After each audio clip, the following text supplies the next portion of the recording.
We're here all week, folks. So I'm afraid of approving resolutions. You know what we can do? If you can give me like 5 minutes after the meeting. Oh, is there one? After Okay.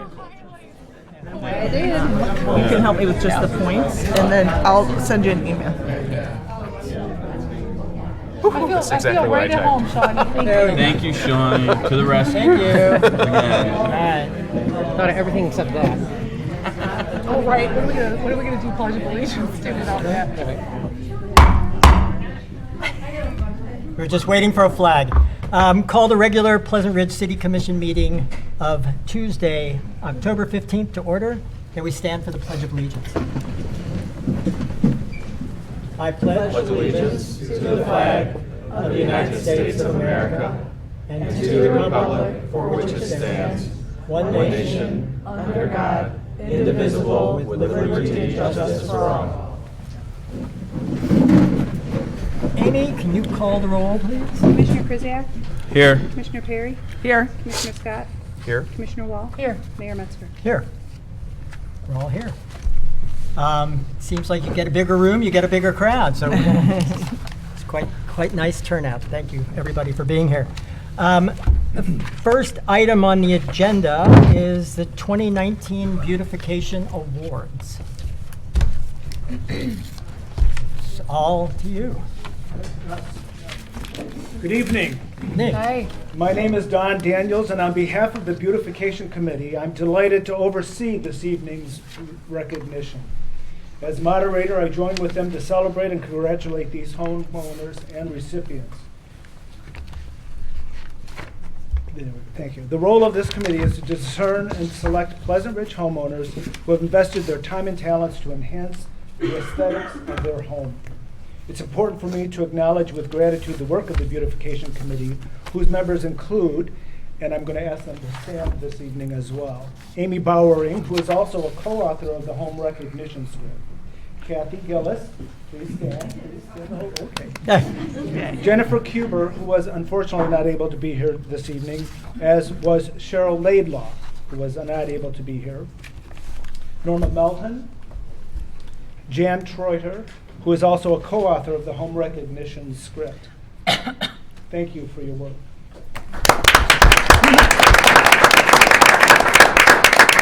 It is also important to thank Tom Treuter, who provided us with his professional photography skills, so expertly and beautifully capturing the essence of each home in this evening's presentation.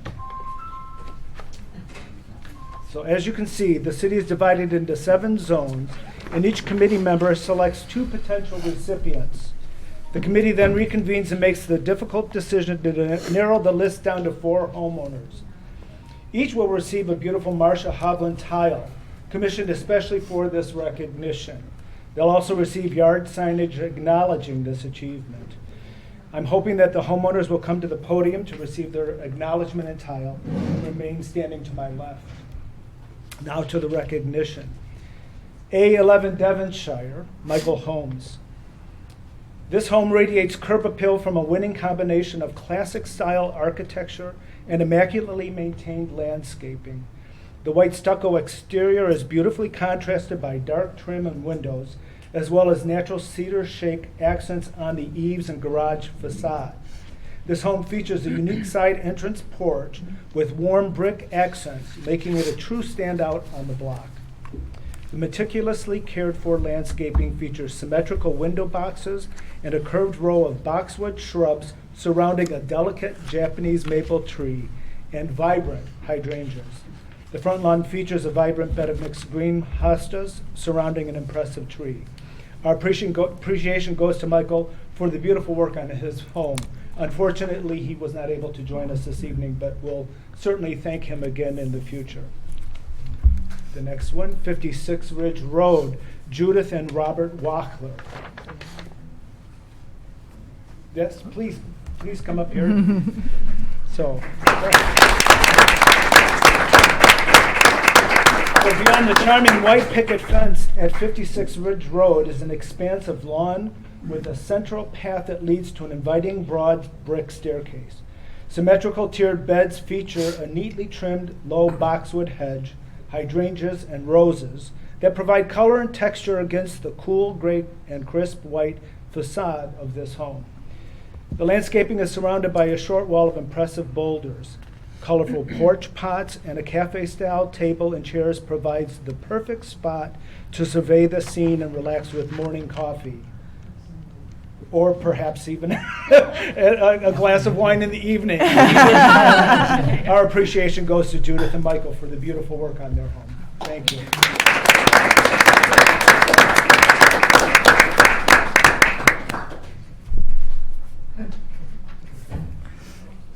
Thank you. Nice. 54 Woodward Heights. Wait, can I say something? Oh, by all means, yes. We came here a year ago to the commission and asked for permission to put up the white picket fence. And through Jim's gracious research and convincing arguments, the commission created a variance and let us do it. And it's really made it really completed everything we've been working on for years.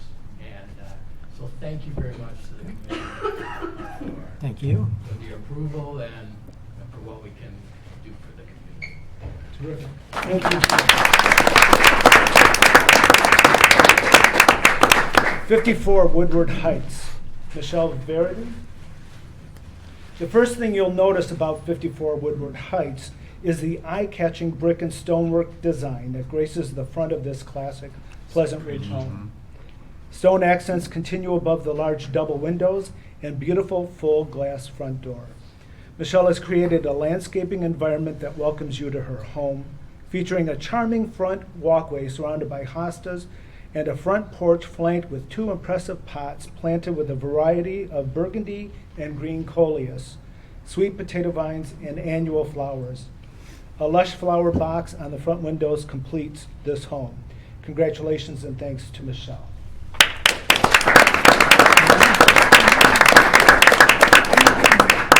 Next we have 22 Poplar Park, Amy and Brian Romer.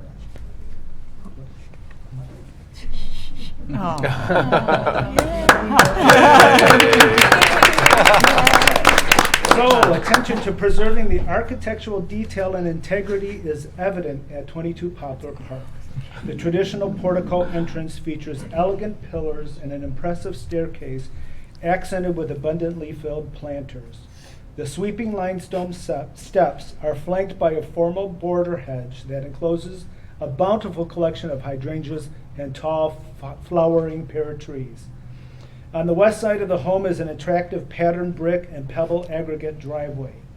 Peek around the corner to the east side of the home and you'll find what remains of the stone foundation of a former greenhouse, repurposed as a secret enclosed garden that features a skillfully espaliered pear tree against the back wall. Our appreciation and thanks goes to Amy and Brian for the beautiful work on their home.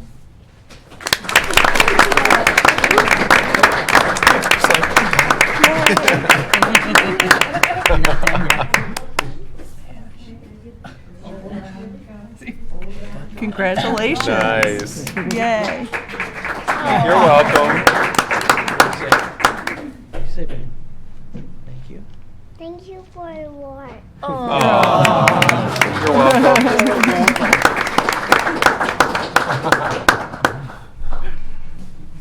Ridge Roots, Michael Yoskovich and Rick Cook. From time to time, our beautification committee is compelled to call attention to a project or a place in Pleasant Ridge that is outside the scope of our award selection process, but one that we feel is deserving of commendation for the benefits it brings to our community. Such a place is Ridge Roots, a community garden that demonstrates the best of community involvement.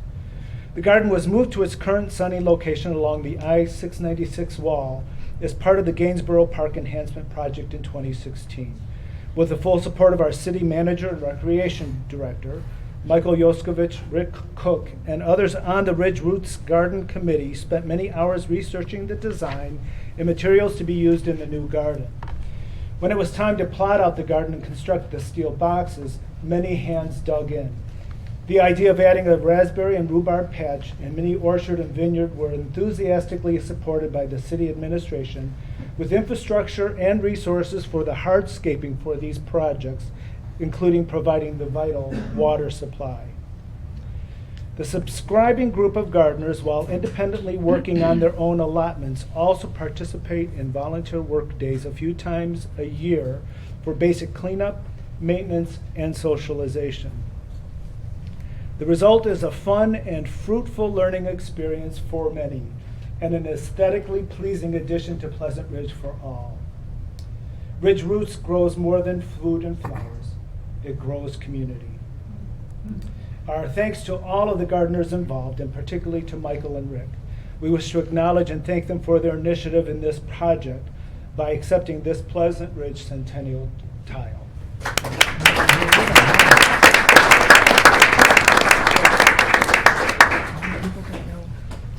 The Beautification Committee, along with our entire community, hope these homeowners accept this recognition as a testament to their commitment of improving the overall aesthetic, not only of their homes, but of our entire city. Thank you for investing in this community. We all know and treasure. Thank you. Thank you. Good work, you guys.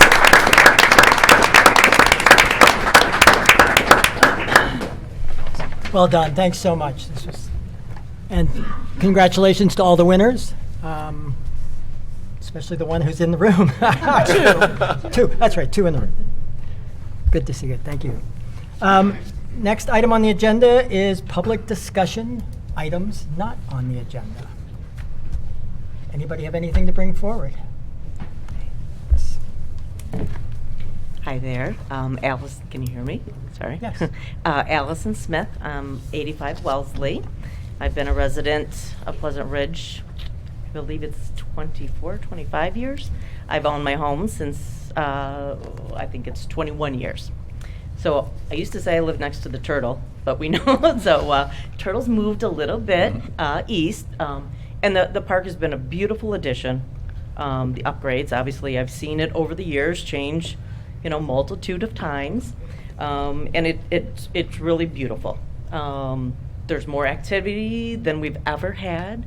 I think that you probably know our stats for children. I think they're going up. Seem to We're be. at about 21% of our start, right? I'm counting on it, yes. Hoping for more. So my concern, or what I'm bringing tonight, is when we did the walk through the charrette, I believe it was called, a number of years ago, I participated. I was very active in giving my voice, and tried to be a good participant in the community, was very positive and looking forward to all the changes. I think that I'm sure I participated in all the surveys that have come out, or attempted to, for each one that I was made aware of. Unfortunately, I feel that there's been a little bit of a lack of communication when it came to the additional lighting that's been put in. And I did raise my voice when I heard that the lighting was going in, and I reached out to a few members and was told not to worry, that it's going to be all low lighting, completely unobtrusive. And if I look at the budget that was passed, page 20, I believe it's page 6, 2 of 4 of the fiscal 19 budget, we'll be installing pedestrian scale lighting along the pathway in the park. The lighting will be unobtrusive, but will provide illumination along the pathway to improve safety and comfort for those using the park during the evening hours. And our evening hours, I believe, end at 10 o'clock. Now, and for the most part, I hate to say it, but I think I could say I've used this park probably more than anybody in the neighborhood. I've had dogs for years, and I've walked through the park at every single hour of the night, all day long, all night long. Not always my choice either. Sometimes they drag us out there. So I have appreciated that there is some pathway lighting. It was a huge surprise, and much to my dismay, that the tall lighting has been installed. And I did reach out and I spoke to Jim. I contacted him and voiced my concerns. Unfortunately, yes, I mean, the low lighting itself, it does. It has illuminated the whole area. The lighting, the whole parkway is safer, but it is much lighter. So that did change the environment of my home. And I was acceptable, or it was ready to accept that change without too much issue. But when they installed the tall lighting, it is completely obtrusive. It's the opposite of unintrusive. It beams, my whole home is lit up. I feel like I'm in Walmart's parking lot all night long. It's like if we left these lights on in this building, we're illuminating the park when no one's there. And it really is. It's the tall lighting that it was a complete surprise, and everywhere I looked, I could not find that we were installing tall lighting. It absolutely has affected my sleep. Now I'm going to have to turn around and purchase all new blinds and make my home into a cave, because it truly is. It's illuminated everything. Now the third light that is closest even has not been installed yet. And I don't know if that is because I called and I freaked out on Jim. And I know that folks have come over and taken a look, and I hope everyone will come over and take a look at the lighting. And just walk through. I do want to say again, I think the low pathway lighting is great, but something needs to be changed with those tall lights being on all night long, past 10 o'clock at night. Oftentimes the lights from the tennis courts will they'll get turned on and left on. It is not pleasant anymore to live there. And I mean, I was crushed. I considered selling my house after all these years. I really felt like it's taken a complete negative effect on my life, my home value, and I hope that you guys can do something. I know he did come and plant some trees immediately. They're 8-foot spruce. Again, those lights are far taller than 14 feet, and that'll take years. And I don't have that many to put up with this, so I don't know what you can do, but thank you for listening. Thank you. Thank you. Jim, did you have- Well, hello, my name's Oh. Kathy Cook, and I live next door to Allison. As you can tell, we even start to dress alike. We get called twins sometimes, where we're not related. And she did rent from me when she did move into this community years ago. I bought the house next door. I bought it from the original owners in 1924. So I have also seen a lot of changes in the park, and I love every one of them. I always did, and I'm a big supporter, and supported the fundraising for those same lights. My husband had brain surgery years ago, not years ago, a couple of years ago, and it has changed our life, and we've had to make a lot of changes because low lighting is a big effect.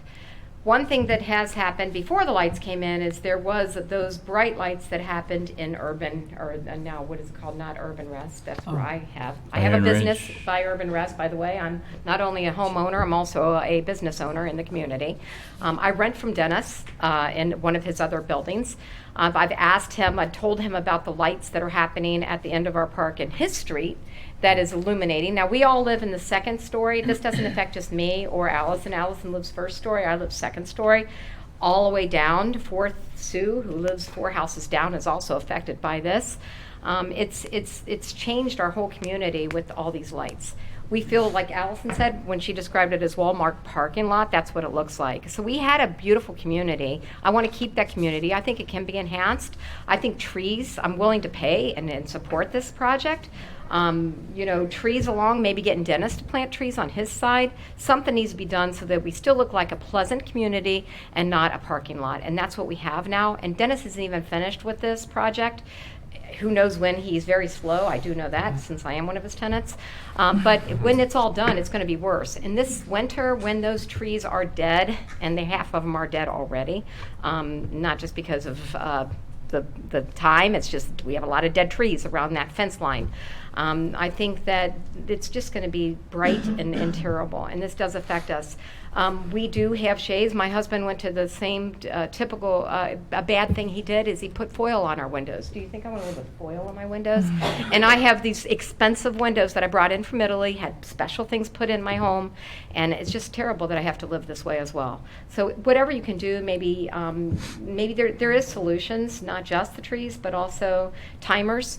This park is supposed to be closed at 10 o'clock. Why are we encouraging people to come play at night? I don't think it's right. When I can see the turtle from my bedroom and it's lit up like crazy, and I have photos if anyone wants to see what we see. I can read a book from my home at night. So thank you, and I would please consider what we're talking about here. Thank you. Thank you. One more. And I'm here to comment on the same subject. I'm Bill Rowell at 90 Wellesley. I don't feel like I'm affected by the light so much in terms of sleep, as I am nicely protected, shaded by a number of trees. My concern is more with mission creep. As Allison read from the budget, the original mission of these lights was to illuminate the pathway, but anybody that walks that park after dark will see that this new lighting, especially the tall lighting, is illuminating the playscapes, and it's illuminating much more than just the pathway. So, as mentioned, what are we really trying to do here? Are we trying to just create a safe space for people to walk the pathway as they go to the dog park, or connect from the north end of Pleasant Ridge down to the south end? Or are we going to encourage more use of the park later into the evenings, which will affect noise levels, affect my quality of life, if I would like to sleep with my windows open, if I don't want to have to deal with people parking everywhere at the end of my street at all hours of the night. I would encourage you to think about what was the original mission of this lighting and what is it currently doing or going to do. The other thing I would mention is, you were saying that the park hours are supposed to be 10 o'clock. I've walked around, I haven't noticed that there's any sign anywhere that mentions park hours. We have the signs with the park rules, but I don't think park hours are mentioned on the signs. So I believe the tennis court lamps are actually on a timer, because they do shut off. Sometimes I have been known to go over and shut them off myself when I see nobody playing tennis and it's 30 degrees out and they're on. But like it was mentioned, if we can consider having these other lights on a timer and nix the tall lamps, because those are not really low lighting or unobtrusive, I would encourage giving that serious consideration. So, thank you. Thank you. Thank you. Thanks. Jim, do you want to? No? Wait. What? Wait. We just want to comment on, you have more about the lights? You're not lights, okay. Did you want to say anything? So, yes, the lights. Before I say anything, I don't want this to sound confrontational. I guess my point of view on this is a little different than yours, and you live next to the park, and I understand that.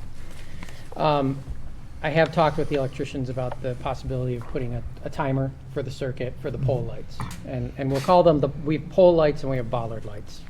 The lighting designer who put the plan together for us, it's basically just the fact that there is a lot of things going on in the center part of the park is why you had the taller lights. And I'll come back to those in a minute. But yes, putting a timer on the pole lights is definitely something we're looking at doing. So we could get those to turn off at a certain time of night. Bill's correct, there is no set hours for the park. There's nothing in the city code that says what our park hours are. We've never defined that. I don't think so. So there's no magic number for when the park closes. So just want to, I'll I guess a few things I want to say. The pole lights are 14 feet. That's the mounting height for the bottom of the light fixture. The bollards are about 3.5 feet above the ground. And so the pole lights at 14 feet, that is in lighting world, that is low lighting. That is pedestrian level lighting. Street level lighting, higher parking lot lighting is typically at 25 feet, 30 feet, depending. So, just in terms of, I guess, nomenclature here, it is low lighting, but you might not define it as low lighting. But for the lighting designer in lighting world, that was low lighting. In terms of illuminance levels, I went out and I took our illuminance meter to measure the intensity of lighting. And in the park, directly underneath the pole lights, it's about 1 foot candle. This room right now is probably about 40 foot candles. It's about 2.5-foot candles underneath a street light along a street. And under Sunny's canopy at the Sunoco station, it's 30-foot candles. So the lighting levels are not high at all that are generated by these park lights. The issue really is more of the glare with any kind of lighting. When you see the hot spot of the lighting, that's what causes the issue when you're inside of a house. It's not the light radiating from the park, it's the glare. And that's the reason we planted the trees. That'll be a solution that solves the issue for the immediately impacted neighbor for Allison in a couple years. Granted, we couldn't solve that now with the trees, but they will grow, and then once those block the direct view to the light fixture, it'll be as if, you know, they won't be causing a problem. So yeah, so that's the game plan, is to look at a timer for the pole lights for the time being. Over time, the trees will take care of the glare issue. The Iron Ridge lights, you know, those are taller. Those are the brighter, more intense LED lights. I know those are causing an issue, and I think those are going to continue to be more of an issue than the park lights we put in. Those are more difficult to deal with. We can't plant trees that will grow, that will be tall enough to block those in any reasonable time frame. I mean, we could plant some now, but it'll take decades for those to get tall enough to handle those Iron Ridge lights. And you know, those are not much different. My front bedroom window is right. I have a street light, a DTE street light that hangs right outside the window. We have to have blinds in our bedroom to block that light. I fully understand the issue with the glare. Because I live it in my house here in town. But I think what we're dealing with here is change, and I think we can mitigate these problems. And so we'll, when the electricians come back, the issue with the one pole that does not have a topper on it yet is just simply that was not delivered. They were one short on the delivery, so we're awaiting delivery for that before we install it. But when they install that is when we'll look at the timer as well. And to be clear, the timer would only be for those pole lights. The bollard lights would stay on because we do have people who use the pathway throughout the night. So I think it's a reasonable compromise for the taller lights to go off. The tennis court lights are on a timer, and those do shut off at 10 o'clock. I don't know if 10 o'clock would be the number for the pole lights because they are certainly less impactful, I think, than the tennis court lights. The foot candles on the tennis court are closer to 10, so it's 10 times as bright there as it is from the pathway lights. So that's where I'm at on this. Happy to entertain any discussion that the commission may have, any input you have on this. But that's, you know, what we've done. We planted the trees. We'll do the timer. But other than that, I think it's reasonable. Have we assessed the lighting as it stands with and without the poles on? I mean, because we also have a couple other street lights in that area. Is there another street light somewhere in the street light at the end of the street light that used to be at the end of Wellesley was removed when the park came in. Okay. There was a street light that was over the playground. Right. So there was an actual DTE street light that was over the playground. That ended up shorting out. We didn't have them come fix it. So there is no other. We're going to have that removed. So the lighting will be lower in the center part of the park, but that again is something that I think after we get the timer in place, and we can shut it off at night, and we can dial it in for, you know, when that's appropriate or not. There is building lighting on the shelter, which provides some illumination in that area. We have actually changed those fixtures as well. We used to have the wall packs that shined out. They created a lot of glare. Those are now the LEDs that point more down. So that was the reason we changed those. We'll see. I have a question. Is there anything to be done about Iron Ridge? I mean, I know it's not our property, but conversations. They meet our codes. So we don't have a robust lighting ordinance because I don't think we do, because we don't have a lot of commercial development. So those are fully cut off fixtures. They're 90 degrees.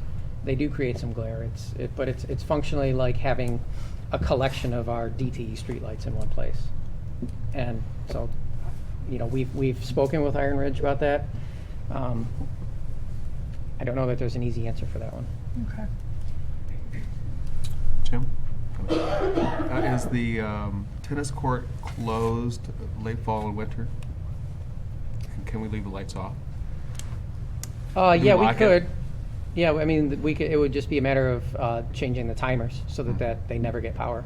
That's a good idea. You know, if you have those January days where it gets up to 40 degrees, I don't know, but. Well, I don't. If I can. Sure. I don't necessarily. I appreciate the concern about the tennis courts. I don't know. Are the tennis courts the issue? I mean, I know you've lived with tennis court lights. I think it is appropriate to have some sort of limitation on when people can use the tennis courts. I don't know necessarily locking them for extended period of months is the answer, because like Jim was saying, depending on the weather, you could still get used. Yeah, and you can still jump the. I mean, if people, these tennis people are crazy. You're not going to hold them back from their tennis. Especially 3-foot fence. So. But I personally, as a commissioner, and as a resident, I guess I would be interested in dialing in the lighting ordinance, especially as it applies to commercial operations. If that's something that Jim would be, or the future commission would be interested in looking at, I think that may help with the Iron Ridge. If there was just some language that said you could have these lights, you couldn't have these lights. I mean, do you think that would be helpful? The lights. The only thing we could do would be to try to make businesses have 15 or 20 foot tall poles. Mm-hmm. The lights they have are full cutoff fixtures. They're the lights that you specify when you do a lighting ordinance. Mm-hmm. When they came in with the plan, we made them do that because that's what our ordinance does require, is full cutoff fixtures to minimize that light pollution as much as you can. Going beyond that is going to be tricky. Okay. And requiring businesses to turn off lights a certain time of night. Defeats the purpose of the light. The police would have something to say about that because they do have to patrol that area at night. Yes. So it's a tough subject. And I don't know that there's a reasonable solution. And I'd imagine it would affect other businesses. I live on the alley, and a lot of those buildings on Woodward have lights on the back of the building that are on overnight that might be affected by a new ordinance as well. Right. So there's not much muscle that we could add. There's no silver bullet. Okay. Whatever we do is going to be very contentious on that one.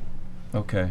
And as far as I thought there were defined park hours. That's an ignorance on my part. So would that be something we could do? It's stated in the master plan. Down the. There are, at one time there was a sign. Yeah, and there was a sign that. There was a sign. I don't know how long ago. So maybe.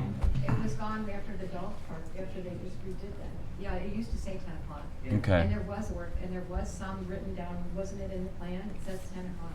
If you read further, you'll find there is a time. So maybe that's a simple posting that we could put up in the future. So are we going to kick people out walking the dog through the park?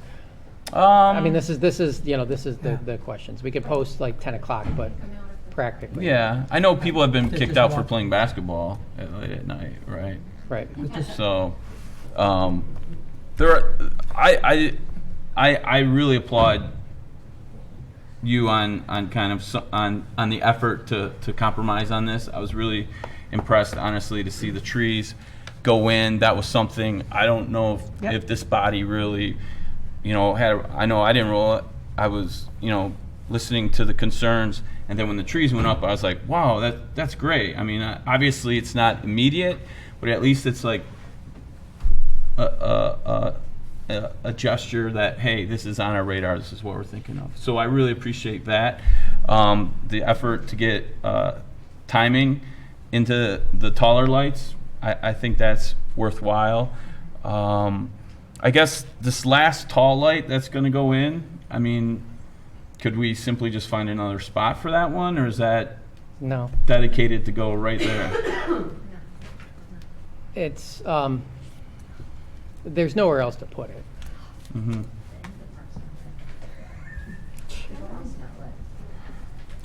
Well, one of the things that came up in conversation with some of the residents of the street, and Allison highlighted, I mean, I would agree. I would say you're one of the,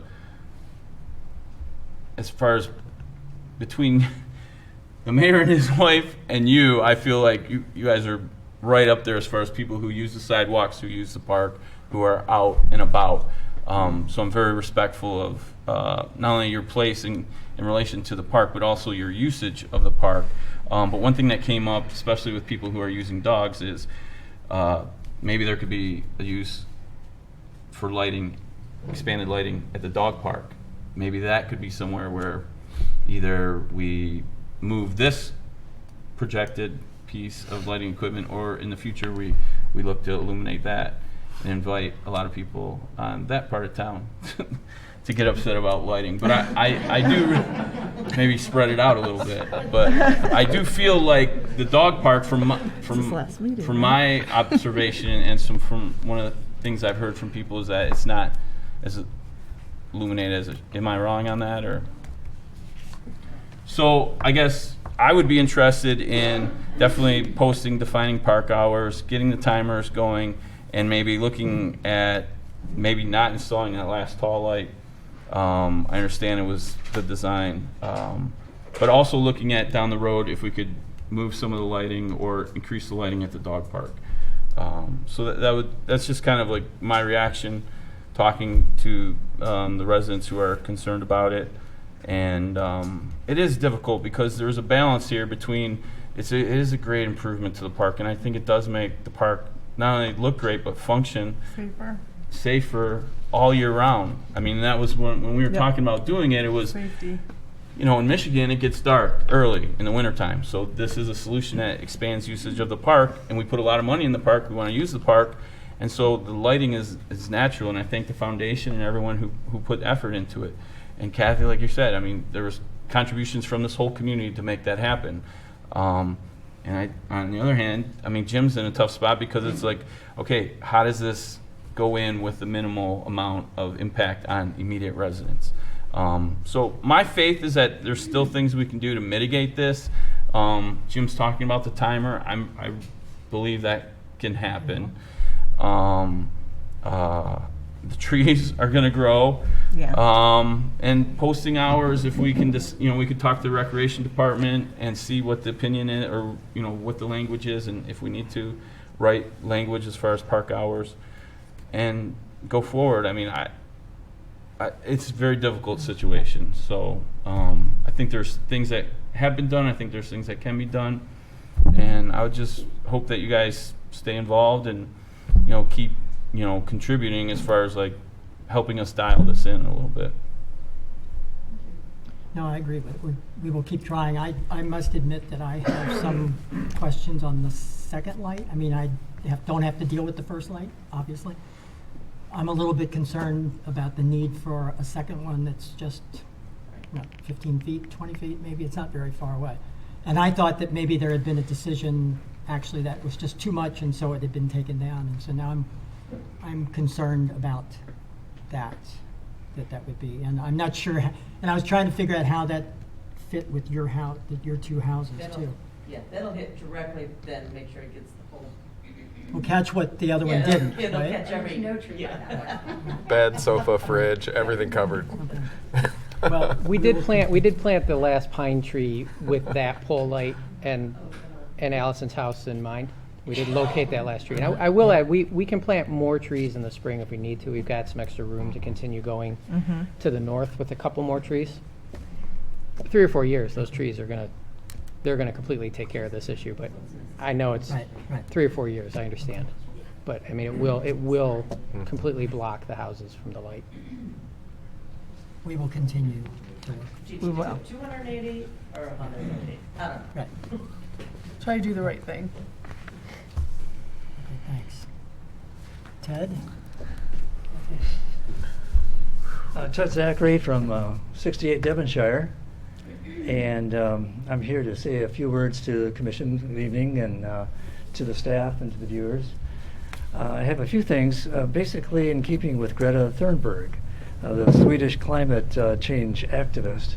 I'm in favor of the timing lights because that'll reduce the energy used. So that's a little period on that one. Well, I'm from the Pleasant Ridge Environmental Committee, and I have a couple of things to say about my report. recycling tonnage was 21 tons for August. Wow. And Is that good? That's quite a bit. Good. Yeah, that's good keeping. But I looked at the mixed solid waste. That's 80 tons. And I'm not sure exactly how much it costs the city for each ton, but it must be like $35 a ton just to dump it someplace else. And I think I know they did in the past, they used to burn the solid waste. And my thought is to reduce that 80 tons to something lower, a lot less than 80 tons each month. So I have an idea. This is my desire, to reduce the mixed solid waste. And how? I thought I would use the Ridger, working with Shawnee, to make a list of places where you can get rid of things that ordinarily would go to the curb. So instead of going to the curb, it would go someplace else. For example, I had a piece of furniture. It was one of those hide-a-beds. You know how heavy those things are. I called the Furniture Resource Center. They came and picked it up. They only asked for, I think it was a $5 donation. But I think if it's outside the door, there's no charge at all. So I want to make a list, and I'm asking you to help out. Give me some of your ideas. Like my idea was the Furniture Resource, a Salvation Army, Veterans picks up. So if you have this list on your refrigerator, for example, you say, oh, I've got a chair that's pretty nice. I'll call up this place, just look up on the list, and it won't go on the curb. Therefore, our taxes would go down, and it saves the earth, too. I'm sure you want a visual aid, right? Yes. I always like the Take It or Leave It book that you have right over here at 4 Ridge. You get rid of your books. This weighs some money, and you could use it again. That's great. Well, our church, Drayton Avenue Presbyterian Church, has an idea of getting durable medical equipment, such as this, and if somebody needs it, they would just come to the church over there and say, I need a crutch, I need a wheelchair, I need a porta potty, whatever like that. And that saves a lot of energy, money, and the earth.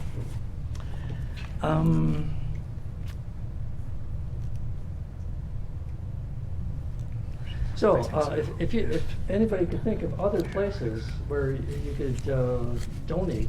For example, there's a church down Woodward that has a rummage sale each year. Give me the name and I'll contact them if it's okay to put on that list. And we'll have less and less refuge at the curb. Yeah. That's my idea. Thank you, sir. I like That's it. excellent. Thank you, Those sir. are great ones. I'll add one to your list, Free Cycle. Free cycle. Oh yeah. So if you have things Definitely. that you don't want anymore but are still good, there's a Yahoo page called Free Cycle that you could find people that just want things for free. It's easier than selling. It doesn't get thrown away, and They'll come it's get amazing it. what people want. Yeah, So So is it freecycle.com? it's a group on Yahoo. Oh, on Yahoo. Okay, Yeah. great. Yeah. There's an org site too. Very good. So I like these ideas. So you can contact me at wprtv@yahoo.com. Cool. Thanks. Thank you. Or give me a call or just Thanks, talk to Ted. me. Thank you, Ted. All right.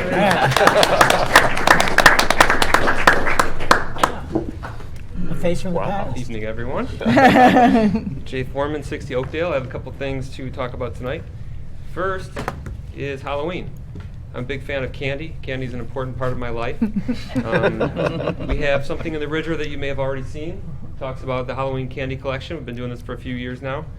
The candy will begin collection the day after Halloween, November 1st, and it will end on Election Day. However, the Ridger does say that it will end the day after Election Day.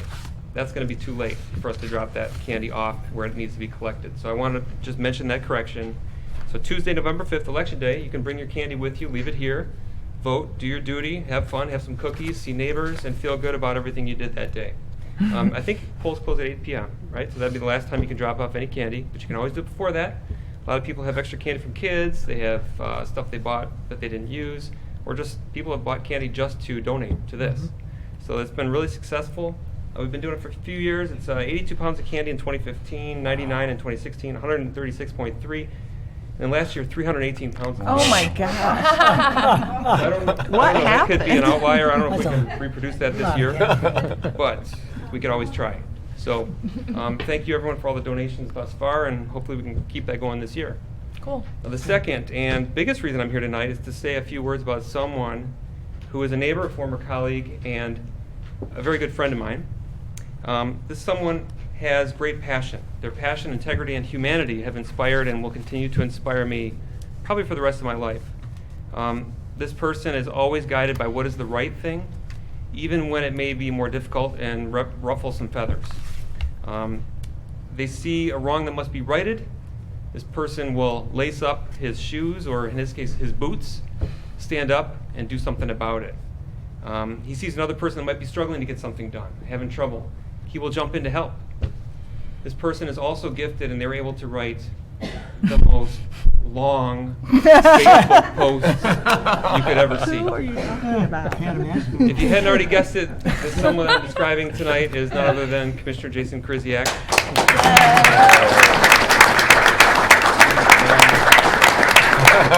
Thank you, Jason, for all that you have sacrificed, for all that you have invested into this community.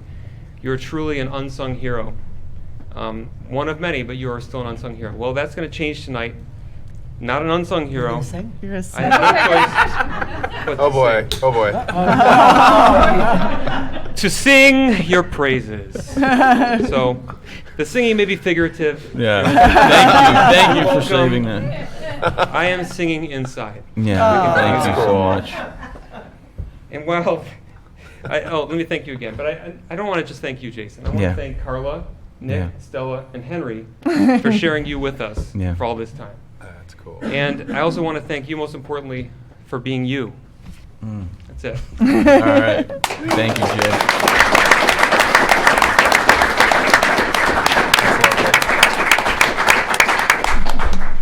I'll just say thank you to Jay. I mean, one of the best things that I will take away from this experience on City Commission is your friendship. It's something that's been added to my life, and I value very much.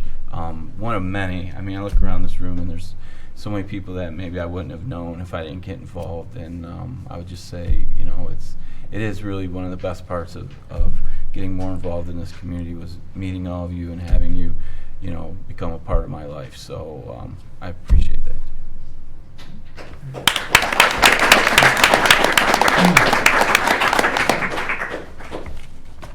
Any more items for public discussion?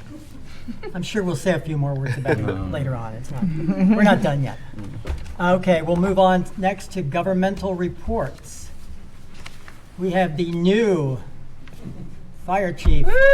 Ferndale. All right. It's official. It's official. Congratulations. Thank you very much. And I'm sorry to hear that you're leaving. We're just starting to get to know each other. Oh, well, He'll be I'll be around. around. I got your number, 911, right? He also has this arson problem. So Yeah, I do, exactly. We'll talk about that. I'm still the fire marshal for like 4 more months. Okay. All right. So can we or can we not burn leaves in our backyard? I'd say no to that. I'd say no. No. I'd recommend you not. Okay. Real quick, I'd like to thank Jim for being on the oral board to get me my position. Thank you.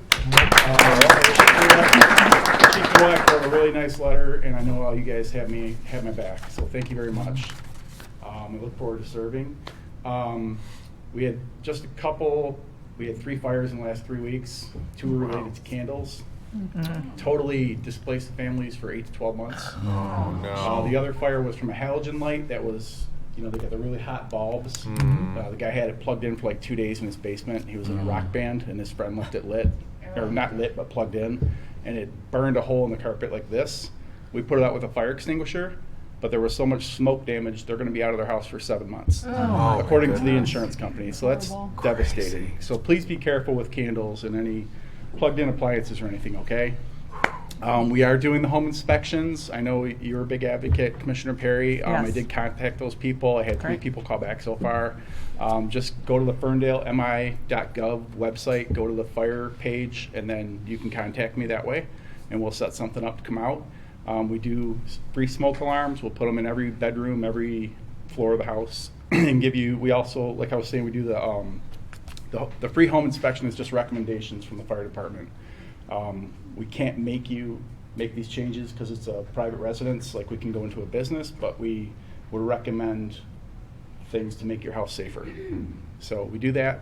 The other thing I want to say is, being the new chief, I have a list of things we're going to change in the fire department. We had an assessment, and there were recommendations from a company called KRW, and one of the recommendations was more community outreach. So we'll be out in the community more often. We're going to start something. Is anyone familiar with File of Life? It's Amy, you know that one? Okay, it's a free program the fire department's going to put on, and it's a little plastic pocket with a magnet. You put it on the side of your fridge. We'll have it, like, maybe we'll set something here at the community center, and we'll come out and we'll have residents come out and we'll fill out the form in pencil, and it'll tell you all the medications and medical history. So if we go to your house and that person's unconscious, we just grab that form, That's awesome. takes to the hospital with us. Wow. So we do give out like 50 different medications in the ambulance, and some of them are contraindicated with people's regular medicine. So something we're going to start probably in the first of the year, I hope. And then we're also going to be going, if you guys have any interaction, good or bad, with the fire department, bad meaning you're going to the hospital, we're going to be giving out business cards, and on the back of that will be a survey. We just want anyone to fill that out, and it's just a quality assurance thing to make things better for us, to better serve you guys. So That's great. that hopefully December 1st, we're looking to put that out there. So even, we're going to come out to the hayride. Next year, we'll come out to the hayride, we'll pass out cards. Great. You guys just tell us how we're doing. I'd really appreciate that. Cool. That's great. All right? And it's all anonymous, too. It's no HIPAA violations or anything. So. Cool. All right, thank you very much, guys. Yeah, thank you. Congratulations. So, Chief, so ironically, in my other part of my life at work, I had called someone to talk to him about, a job and everything, and he couldn't take it because he's one of the people he was the gentleman with the light that caught the fire, and he was saying how what a great job you guys did, and got everything taken care of so fast and everything, because he was awakened, I think, by the... Well, they were lucky because they didn't have one smoke alarm in that house, and they were choking on smoke when they woke up. Oh, The plastic causes so much smoke, and it's just scary. So a But week later, his girlfriend called me, and I put 4 or 5 in her house. Oh, that's great. They're But free. he just was so grateful to Yeah. you guys and amazed at how fast you were able to take care of everything for him. Well, remind him, he's right behind our station, that there's a bunch of bats going in and out of his house. Okay, 'cause I'll he let has a him know. broken. I'll track That'll him be his down. next problem. Thank you. Thanks. Bats. They don't miss a thing. Bats. They don't. They do that. Okay, sorry. Next. It's like walking through a... It's a much longer walk. The other room is smaller. First of all, I want to apologize for my voice. A little bit if it's broken or whatever. I had throat surgery a week ago today, and it's still healing. Nothing major, just outpatient, but something that needs to be corrected. So my voice is a little bad. I apologize. I'd like to congratulate all the beautification winners. First of all, congratulations. All your hard work and efforts to make the city look better. So, well done. Secondly, congratulate Fire Chief Pache on successfully completing a rigorous process that he went through. It's well deserved. Ever since he was the interim chief, he's made every effort to work with the Pleasant Ridge Police Department and our city, and he's doing a great job, and his appointment is well deserved. So congratulations.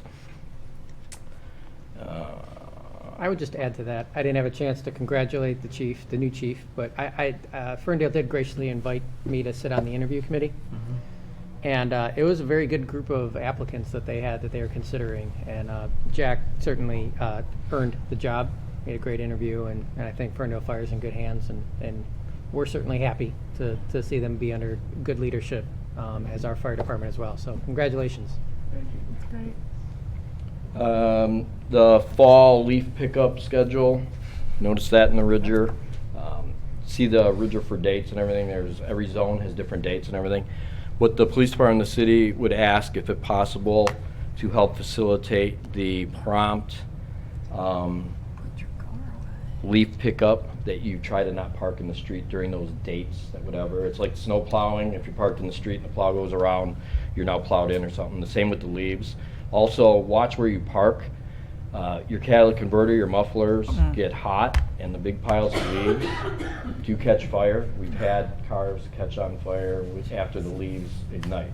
So watch for that. If you see your neighbors doing it, keep an eye out, whatever, maybe warn them or remind them. Halloween is coming up. The recommended times for Halloween are 5 to 8 p.m. It's not set in stone. It's just what most cities do. If you can try to follow those guidelines, always wear reflective clothing, cross at crosswalks, don't run in front of cars. We get a lot of non-residents that come to our town to trick or treat, and sometimes they follow along their kids in the cars. You notice it blocks the roadway and stuff. We're on that. So just be wary of all the kids in the streets and their parents and everything too. Actually, and you can see the Ridger, John put a whole nice spiel in there about recommendations and things like that. Happy to announce we had training today. A retired state trooper from Nevada who now works for Axon, which is like the taser and a body camera company. We were able to recently make a purchase for body cameras. And Good. half of the department today was trained. The other half will be trained soon. This is a new technology, but it's new for us. We're one of the only area departments besides Ferndale to have those. I have one here. I brought it. You can have it hooked to a magnet or whatever. Optimally, it's like center, so where you go and turns and stuff. It's new technology for us, so there's a learning curve.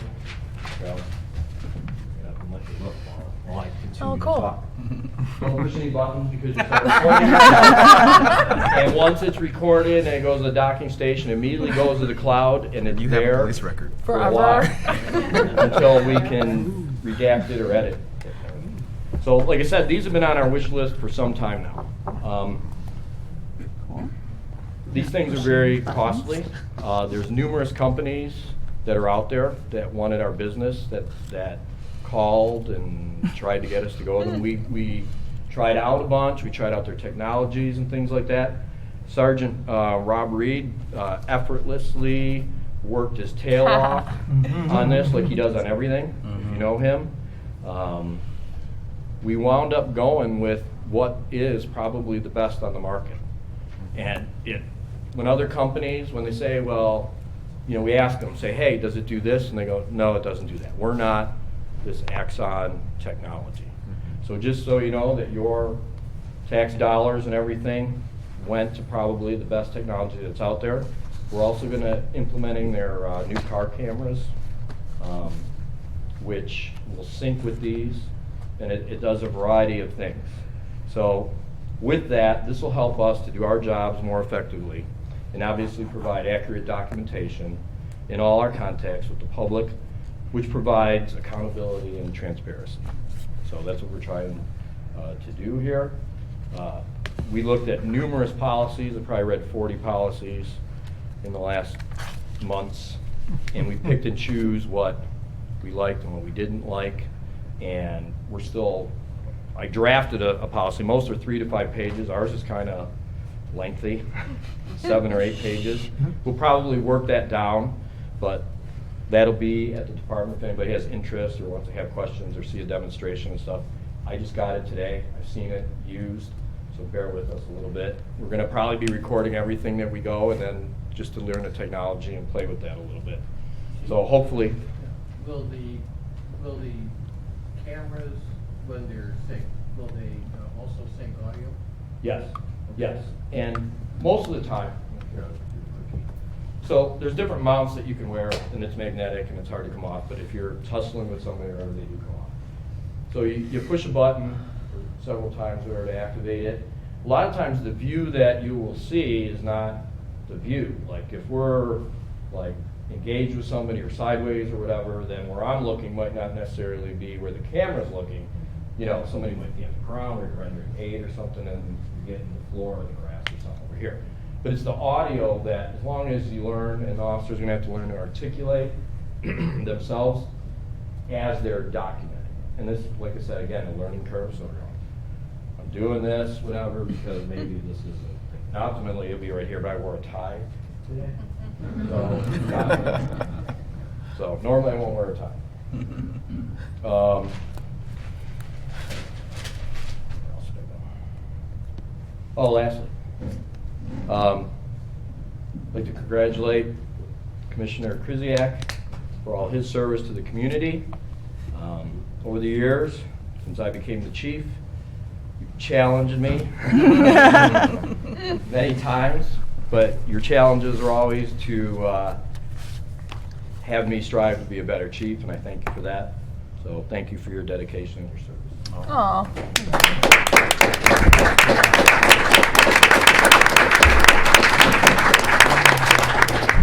That's all I have, unless somebody has. Well, I just want to say, I mean, it goes without saying that starting with you, I would say, and every officer in this department, I think is a cornerstone of this community. And I think part of our service, I know I'll speak for me, is to honor, what you guys do day in and day out, and try and give you guys the support you need.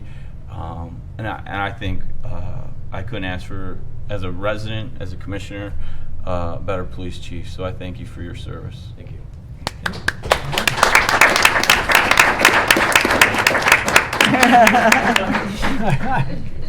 Very nice. Okay.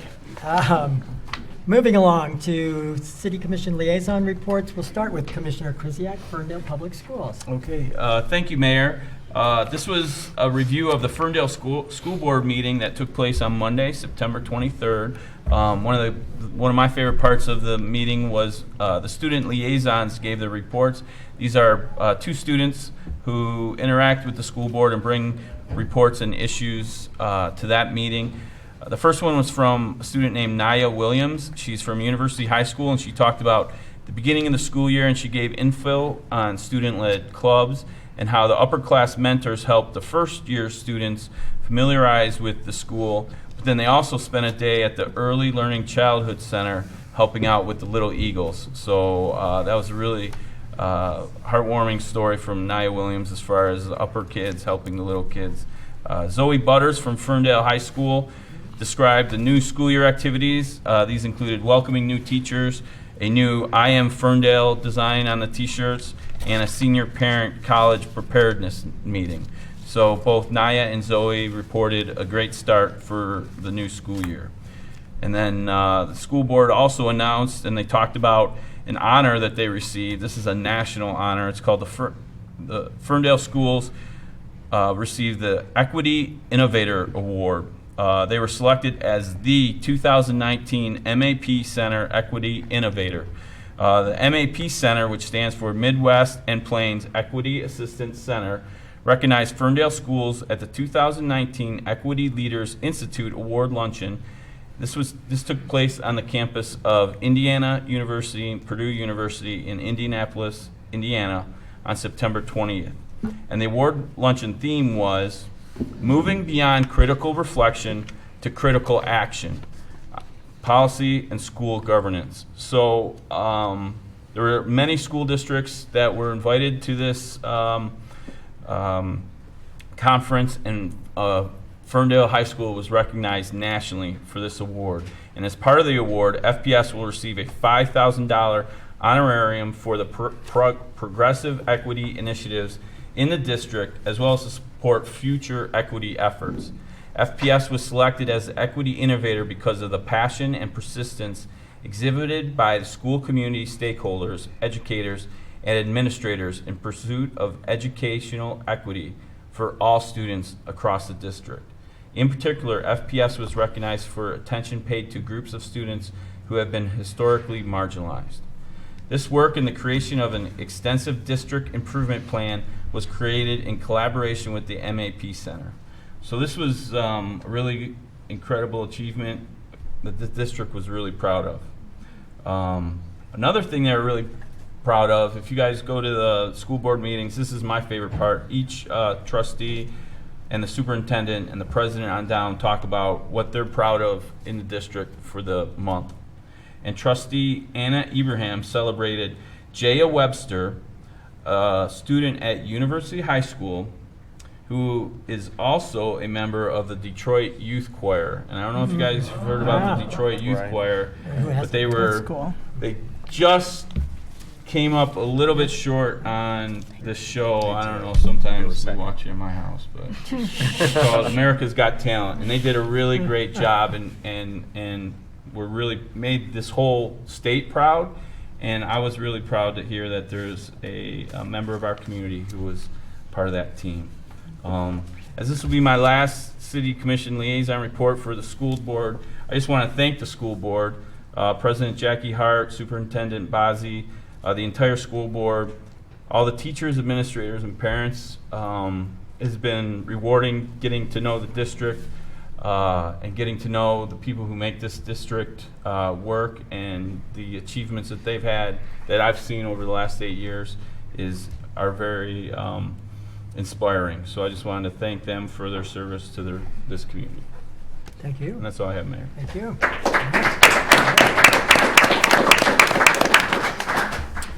Commissioner Perry, Planning DEA. Thanks. The Planning Commission met on September 23rd. They held a public hearing regarding the expansion of Whistle Stop to move into some of the space that used to be Susan's Special Needs. And so they want to expand some of their dining space, which will help them, just have additional seating, which, many of us will be happy about because they always have long lines. The parking was one of the big concerns. Adding more spaces space for seats will add more, maybe cars driving to the space. So that was one of the big parts of the discussion. We had one couple from one of the homes that's nearby that has felt the impact of Whistle Stop being a successful business, and so the great thing was the commission. The Planning Commission has people from a lot of different parts of the community, including someone who is a business owner and is right there, and who also happens to be, she's a business owner in Pleasant Ridge, but then happens to also live behind behind Cork, so could really understand the impact of a successful business near her home. And it was good with the city. The staff brought forward some really good solutions, and the different Planning Commission members did too. And so hopefully I think they brought up some solutions that will help make the expansion, smooth. And, the commission passed that, the expansion for Whistle Stop, which will happen as soon as also, I think the City Commission next will be looking at the liquor license for that coming up. So that is all we did. Our next meeting is coming up in sometime. Soon. And we will. October 28th. Sometime soon. When was that? October 28th. October 28th. So it's a Monday. We may be here or in the conference room at City Hall. We'll be here. We'll let you know. Well, we'll be here. So that'll be great. So that's all I have. Thank you. Thank you.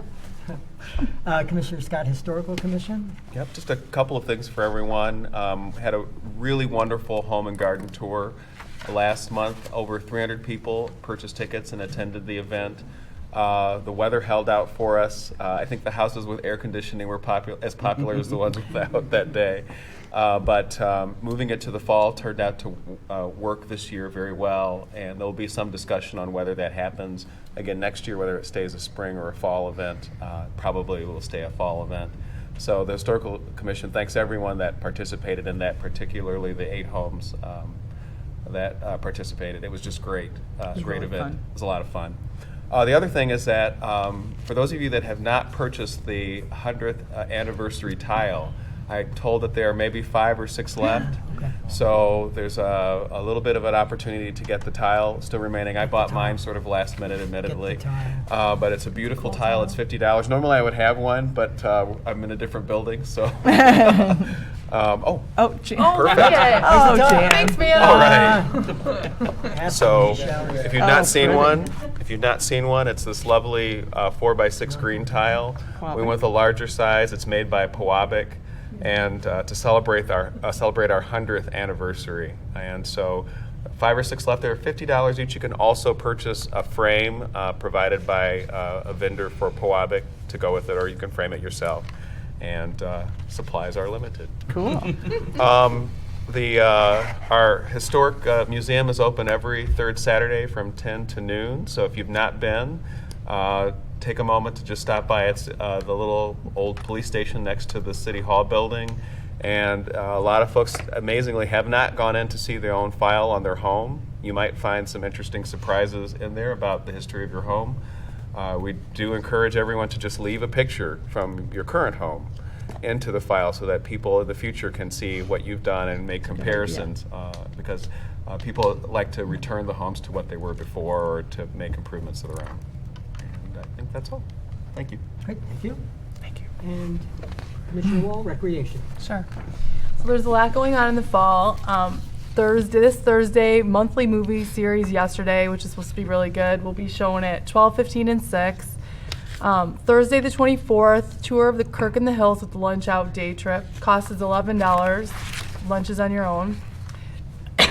Halloween movie next Friday, 6 p.m. in the park, Hocus Pocus. Will be shown on the big screen behind the community center. Sorry. Also, the Hayride is coming up next Saturday as well. October 26th, 3:30 at Gainsborough Park. Hunter House food truck, yay. Hayrides, pony rides, and more. Face painting, cider, and donuts, sponsored by Ameriprise and Robert Campbell. This is new. Fall Halloween house decorating contest ends on 10/22. The Rec Commission will vote on the winners at the October 30th meeting. We have several homes already submitted. Please keep them coming in. Trick-or-treating and PR, Chief Kevin already mentioned, but Thursday, October 31st, 5 to 8. Candy collection for Operation Gratitude. Bins will be at the community center from 11:01 to 11:06. 11:05. We've already mentioned it. 318 pounds. We're looking to beat that. Junior Garden Club meeting, November 19th at 3:45. This is such a cute thing, and I just want to take a minute to plug it. We had it today. Look what the kids made today. Yeah. Isn't it totally cute? that's There's a cute. little pumpkin in there. But the thing is, we need to get more people signing up for this stuff. It's free for your kids in the neighborhood, and it's such a good skill building thing. It's just so, have your kids sign up. It's really good. And thank you for attending the flu shot fair. Kind of a 70 shots given. Nice. Yeah. Next meeting, where we'll be voting on the decorated Halloween situation, Wednesday, October 30th at 7 p.m. I think that's it. Great. That's it. Thank you. Thank you. Okay, Jim, did you have? Yes. Yeah. At this point, staff would like to request that the commission amend the agenda now to add a new item 7A. Call for public hearing for condemnation at 71 Devonshire. 7A, all right. Make that 7A. Make that 7A. So that's now. That means you're up, right? We need a motion and a. We need a Oh, yes, motion of that's that. right. Can I have a motion to add the item on public hearing on condemnation as item 7A? Your Honor, I move that we add the item 7A as a public hearing for condemnation. Second. Yeah. Okay, all in favor? Take a vote, I'm sorry. Commissioner Krzyjak? Yes. Commissioner Perry? Yes. Commissioner Wall? Yes. Commissioner Scott? Yes. Mayor Metzger? Yes. Motion carries. Thank you. It's a weird building. So we don't typically like to amend agendas at the last minute, but for this one we wanted to because we want to proceed on this one expeditiously. What we're asking tonight is to schedule a public hearing for the November 12 meeting to consider condemnation for the property at 71 Devonshire. I guess this is a juxtaposition. We had the beautification awards. Yeah. Well, now we have an issue here. This property has had chronic blight violations dating back to 1998. It's always been a bit of a problem property for the city. Recently, it flared up again in July of this year when the property was once again cited for blight. It was also cited for health and safety code violations, as the front porch steps you can see are sort of existent now, but mostly not. The police department and code enforcement officer visited the property. They noticed that the yard was in disarray. There were dumpster bags that had been delivered to the property and were overflowing with construction debris. The police department posted a stop work on July 25th. At that time, a police officer found that one of the doors was wide open. While he was attempting to secure the property, he could see that the first floor had been gutted, was down to the studs. There had been some wiring and lighting and heating apparatus that had been added to the house beyond residential needs. So again, none of that was done with a permit. The owner ignored the code enforcement notices until the stop work was posted at the property. So that's a pattern that exists at this property. We were in contact of the granddaughter of the owner on August 5th. She indicated that she was the new owner. However, she was not aware she had to transfer the property into her name. The previous owner had since passed on. She indicated she'd owned the property for over a year. She does not live there and that the property is vacant. She has filed the proper paperwork to transfer the property and applied for a building permit on August 15th. After review and consideration by the building official and after a lot of back and forth with the new owner, the permit for first floor renovation, kitchen and bathroom only, was issued on August 21st. Permits for electrical and plumbing renovation and the HVAC replacement have not been obtained. No interior inspections have been allowed. The owner has not made the property available to code enforcement or the building official. The new or current owner of the property has been in the City Hall and spoke with the building department clerk several times over the past month, discussing the progress of the remodel, questioning why she was required to obtain the electrical, plumbing, and HVAC permits. We explained the need for the proper permits, reiterated the need for the front porch steps to be repaired and replaced. On August 14th, which was yesterday, we received a message regarding the condition of the property, and I will add that we are in between code enforcement officers right now. We are seeking to rectify that and get somebody new on board. So the property did not receive the attention that it probably otherwise would have if we had had our code enforcement since from the mid-August to mid-October period. We did receive a message regarding the condition of the property, about noxious odors that are now emitting from the property. The police department and the city clerk went and visited the property yesterday. No progress has been made at the property. Since the building permits were issued, nothing's happened. And in fact, the condition of the property has been getting worse. The side entry door facing the park is still not secure. There's an entry door leaning against another door that doesn't latch or close properly. Windows are broken out in the rear of the property. Most other windows are open. The interior of the house is exposed to the elements. The front porch is completely inaccessible. It's filled with junk. The stairs at the front porch are deteriorated. There's tall grass and weeds. There's large portions of a tree trunk from a tree that looks like it was cut down and partially removed and just stacked in the yard. Garbage and refuse is behind and at the side of the property, including a bathtub. There's numerous rat holes throughout the property, including under the porch. So at this time, staff is requesting the City Commission set a public hearing for November 12 to consider condemnation of the property. It will also instruct us to notify the homeowner that the condemnation process has begun. Staff we will instruct the homeowner to begin the permitting process for the rehabilitation of the property and resolve all of the property maintenance issues, with the deadline being for the permits to be applied for and approved by November 7, including an interior inspection by the building official before that date. The property maintenance issues will also have to be addressed by that date. If they are not, then we will proceed with the condemnation public hearing on Tuesday, November 12th. And as you know, condemnation is something we use for these properties when nothing is happening. We always try to resolve these issues without it. rather than write tickets. In this case, that's not going to spur this property owner to move. Condemnation is the thing that typically gets people off the dime, whether that be to sell the property to somebody who does have the capacity and ability to renovate it, or to do the work themselves. And typically when we have run into these situations, it's because the property owner doesn't have the interest, ability, means, or inclination to actually do any of the work. So typically what this does is spur them to cash out of the property and get somebody in there who can take care of it in the way it should. So we do have some photos that demonstrate the issues. You can see the garbage cans in the side yard that haven't moved. This is the tree that was cut down, so it was stub cut well above grade. This is a closer up view. You can see that the front porch is filled with stuff. For condition of the steps, we have another log that looks like it might be landscaping. I don't know. So just great disarray.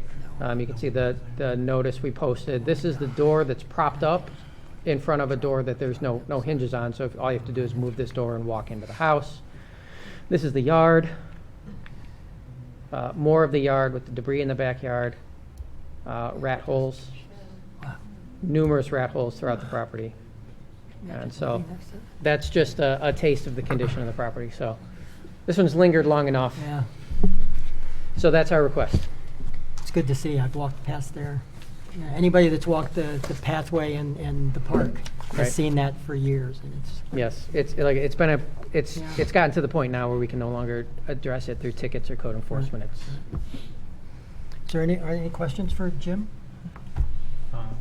Yeah. Yes, thank you, Mayor. I appreciate the presentation. Yeah, I mean, this is the worst part of this job is having to move on issues of this regard. You mentioned the application for permitting, and you listed some permits that are required for work to proceed.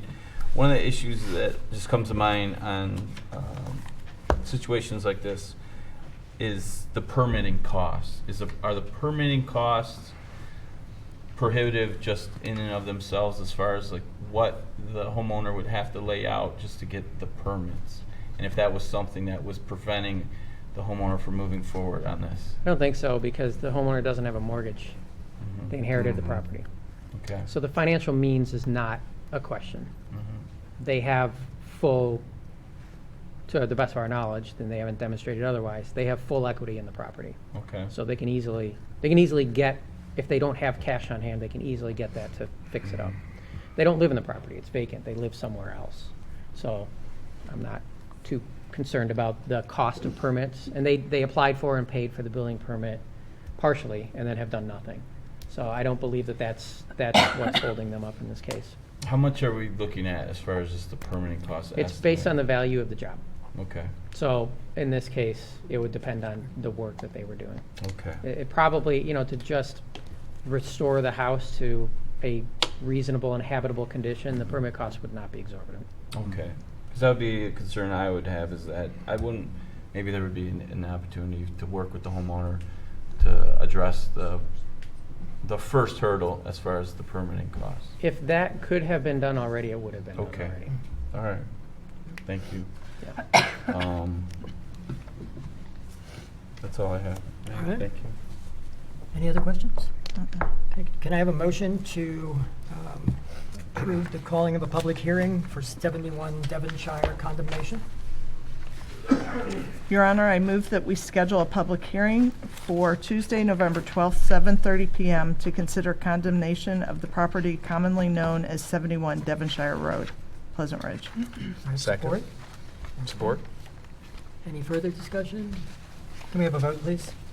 Commissioner Perry? Yes. Commissioner Scott? Yes. Commissioner Krzyjak? Yes. Commissioner Wall? Yes. Mayor Metzger? Yes, motion carries. Next item is consent agenda for basic items. I'm going to ask if there are no questions or issues, if I could have a motion to approve. Your Honor, I move that the consent agenda be approved. Second? Second. Okay. Any further discussion? Can we have a vote on that? Commissioner Wall? Yes. Commissioner Perry? Yes. Commissioner Krzyjak? Yes. Commissioner Scott? Yes. Mayor Metzger? Yes, motion carries. Next item, establishing a public hearing on Tuesday, November 12th, 2019 at 7:30 PM to solicit public comments on the request by Whistle Stop 1 LLC, 24060 Woodward Avenue, Pleasant Ridge, Michigan, regarding an amendment to the Class C liquor license and operating agreement. Jim? Yes. As you know, the Whistle Stop has been planning and has already actually completed some of the work to expand their dining room. They leased the Susan Special Needs space after that business closed down. This required special land use approval. The Planning Commission did grant that, as Commissioner Perry updated you on Monday, September 23. The next step is they do need to amend their operating agreement with the city for the liquor license that exists at that property. The liquor license operating agreement specifies the number of seats in the restaurant. So now that they're adding seats, they have to amend that. So this is an amendment. Nothing else is changing. The hours of operation are still limited to 7 a.m. to 3 p.m. That's in their current operating agreement. That will all remain in place. In terms of the site improvements, they are using the parking that exists at Susan's to handle the expanded parking requirements from the building expansion. They're making some changes to where the garbage is stored, so that will no longer be stored along Amherst. We are happy to be able to move that. It's always been a challenge for where to put that because the way the space laid out, they didn't have access to put it anywhere else. So, but we can correct that now. So what we're asking is scheduling a public hearing at the November 12, 2019 meeting for the requested amendment to the Whistle Stop liquor license operating agreement. Okay. May I have a motion to schedule that public hearing? Mayor, I move a public hearing be scheduled on Tuesday, November 12th, 2019 at 7:30 p.m. to solicit public comments on the request by the owners of the Whistle Stop 1 LLC, 2460 Woodward Avenue, Pleasant Ridge, Michigan, regarding an amendment to the Class C liquor license and operating agreement. Is there support? Support. Any questions of that? Okay. May we have a vote, please?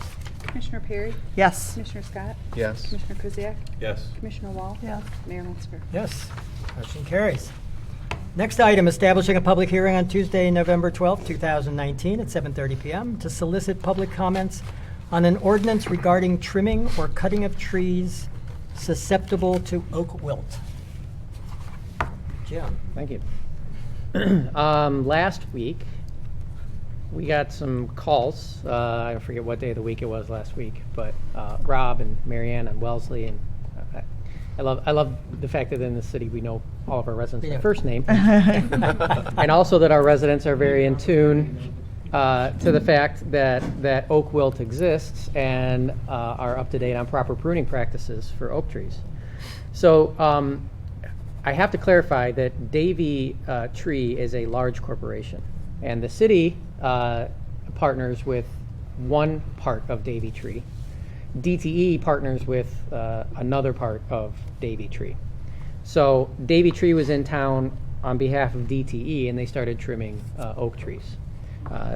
So okay. So I actually contacted our Davey representative, who said, what? He started calling within the company. I contacted DTE. Eventually, we got them to cease that until November 1st, which is the generally accepted date for when you can start to trim oak trees again. Apparently, DTE had decided that it was okay for them to start trimming them now. I don't know why.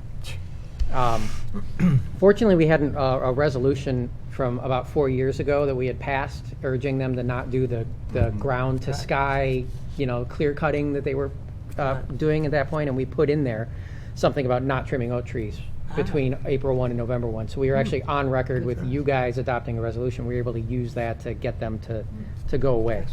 So they'll be coming back on November 1st to finish their line clearing, which is absolutely necessary work, but they'll be doing it during the generally accepted period when they should be. So out of all of this, it said, okay, we need to just get this officially in place. So before you is an ordinance for introduction. We're asking that you schedule a public hearing on this ordinance for November 12th. Real quickly, oak wilt's a fungal disease. It affects mostly trees in the red oak group. And those are oak trees that have leaves that have a pointy tip. If you have curved leaves on your oak trees, those are in the white oak group. Those are less susceptible to oak wilt, so you're better off. But there are beetles that are attracted to oak tree sap, and those are the beetles that transmit and move the fungus around. Once the fungus is in an oak tree, it will kill that tree, and then it goes down in the root system. And oak trees have roots that graft together, so it's actually fascinating. They can send energy and water and resources to each other. It's fascinating the way they work. However, it also provides pathways for the oak wilt to quickly spread to an entire stand of oak trees. So once one tree gets this fungus, it can destroy any oak tree that has grafted roots with one that's infested. It's tragic. It's very, very, very difficult to stop. So we need to be very vigilant about cutting during times when those beetles are not active. So you have to only trim oak trees when average daily temperatures are below 50 degrees, because that's when those beetles go into hibernation. For now, that corresponds to the period from November 1st to March 31st. And of course, you can have warm-ups during that time frame when those beetles become active, but generally that November to March period is when you can touch oak trees. The city we already adhere to best practices. We don't do any work on oak trees during that period. Most of our residents also don't do it during that period, but things happen. And so this ordinance will basically give us something that we can rely on in this kind of situation to stop people from doing work they shouldn't be doing. There are provisions in there, of course, for damage caused by storms or limbs coming off. You have to deal with that when that happens. So that's all accounted for in the ordinance. So that's a little bit of background on what the issue is and why we're doing this. I'd be happy to discuss any of the specific provisions of the ordinance, but it's pretty straightforward. Don't cut between April 1st and October 31st if it's an open. There you go. Any questions for Jim? Yeah. Yes, thank you, Mayor. The one part of the ordinance I was intrigued by is the idea that this would cover trees that are on private property. Am I correct in reading that? Yes. So, what is the kind of prohibitive language that would prevent a homeowner from just going against the language in the ordinance? So this is under our general civil infractions, so we could write tickets. Okay. And that could be up to a dollar amount? It starts at $100. Okay. And then each day is a continuing offense. Okay. So don't trim your oak. Yeah. Well, that would be observable by our police officers or our inspector, or you or Tim, or... Right. Okay. I mean, we don't see everything that happens in town, but it's No. a pretty small place and we see a lot. Well, now with the cameras, That's right. they know where to hide. They know everything. Any other questions? All right. Do I have a motion to establish the public hearing, please? Your Honor, I move the public hearing be scheduled on Tuesday, November 12th, 2019 at 7:30 p.m. to solicit public comments on an ordinance regarding trimming or cutting of trees susceptible to oak wilt. Second. All right. May we take a vote, please? Commissioner Perry? Yes. Commissioner Wall? Yes. Commissioner Krzyjak? Yes. Commissioner Scott? Yes. Mayor Metzger? Yes. Motion carries. So we'll have 3 public hearings next month. Next item is discussion regarding consolidation of election precincts, beginning with the election to be held Tuesday, March the 10th, 2020. You going to tell us about it? Jim or I? Do you, So whoever you want. you want to talk about it? Tell us. This is your thing. I thought so. Then you can give your election thing Right. too. So, every other year or so, we get an email from the state or a telephone call from the state that says, hey, you have a certain number of voters. It's under our threshold for 2 precincts. You should really look at consolidating your precincts. This year, starting at the November election, we'll be using the electronic poll books for the first time. So we got another little nudge to say, hey, you should look at consolidating your precincts because you're under the threshold for 2 precincts. So the threshold is 2,999 voters, and we're under that. And I don't see us going over that anytime soon. So we've kind of held off. With the advent of the electronic poll book in our precincts and visiting other precincts and seeing how quickly the inspectors can get voters through with the poll book, I don't think necessarily going to one precinct would be a bad thing at this point. We would still maintain the same number of voting equipment, voting booths. It would just be one tabulator. It would also allow us to set up an absentee voter counting board.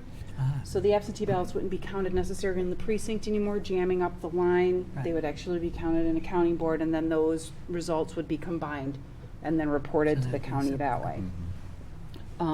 It still would be held at the community center. Most of the inspectors would remain the same. I do have some inspectors that have indicated, hey, you're going electronic and I'm not comfortable with that, so I'm going to bow out now.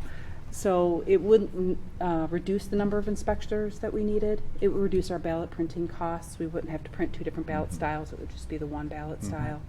And then the other equipment that we need to buy for election day would also be reduced, but not the cookies. Don't reduce the cookies. We're not going to reduce the cookies. So the election commission has been kicking it around. The election commission is myself, the city manager, and the city attorney. When would be a good time? We wanted to bring this to the city commission to say, hey, now would probably be a good time to do this. Since we are having some other changes that's going to kind of speed up our election process here. Pretty excited about it. If we need to go back to 2 precincts, because we do go over the number, then absolutely we'll split back into 2 precincts. But this will be, one line, one tabulator, and a plethora of booths to choose from. And our voter rolls are actually pretty clean. We have a small community, so people have no problem telling me this person doesn't live here anymore. So we can get them a notification to say, hey, I understand you don't live here anymore, and then they can respond and say, no, I don't, I'm registered here, or no, I'd still like to be registered there, I'm not registered anywhere else. So that's what's happening with the election. The election commission would have to meet before November 11th, I think, and make their determination, and it really would just be a vote of the commission, and then we would send that up to Lansing, to the Secretary of State. So you'll bring that to us in November? It wouldn't be something that would go before the city commission. Okay. I brought it here today so you guys could, chat about it and what you think, how everyone feels about it before the commission convened and made a determination. Well, I figure if it's good for you, it's okay. Right, and there's no I downside, think you is got there? it down pretty well. There's not really No, a I don't see downside it. for us. For us, the line's the line. And Right. the line is never at the tabulator, it's always for the booths. Right. It's always Right. people, you really want to look at that ballot and make sure that you're voting for who you want to. Right. So that's usually where we see the line. Now, with the no reason absentee, since that came into play last November, I see there is a slight uptick in absentee ballots and an uptick in people requesting to be on the permanent list for absentee ballots. Well, they'll receive an application for every ballot. Since there's no reason for, don't have to give a reason to Right. request an absentee ballot anymore. Anybody can be on that permanent list if they choose to be on. They will receive an application for every election, and they can choose to return it or not. Yes, I want to vote absentee for this election because I want to go over the ballot at home and take my time. Or you know what, no, I just want to go to the polls, so I'm not going to return my application. It's still completely up to them. They can vote either way. Makes a lot of sense. Sounds good. Yeah. So that's Sounds where we're good. Okay. I wish we had the problem of being at that $29.99 Where we had to split. cutoff, but Yeah. don't think that's going to happen. Right. So that, again, to segue into the election information, there's election November 5th. Absentee ballots are available now. The application is at the State of Michigan's website. You can call me and request one, send me an email and request one. We'll get you the application out, get the ballot out to you. They do need to be returned at 8 p.m. on Election Day. There's some deadlines coming up. October 22nd is the last day to register a regular registration. But now the state of Michigan allows registration within a window up to and including Election Day. So if you don't get it in by October 22nd through the regular methods, you can appear in person in my office and register with me through 8 p.m. on Election Day. So that'll be a little bit of a change on Election Day. I won't be here all day. I'll still be in City Hall to register people to vote that come in for same-day voter registration. They'll be able to come in, get their materials from me, head over here, and cast their ballot. So That's great. Yeah. It's a great offering. Yeah. And then November 2nd, instead of the 4 hours to accept absentee ballot applications, we'll have 8.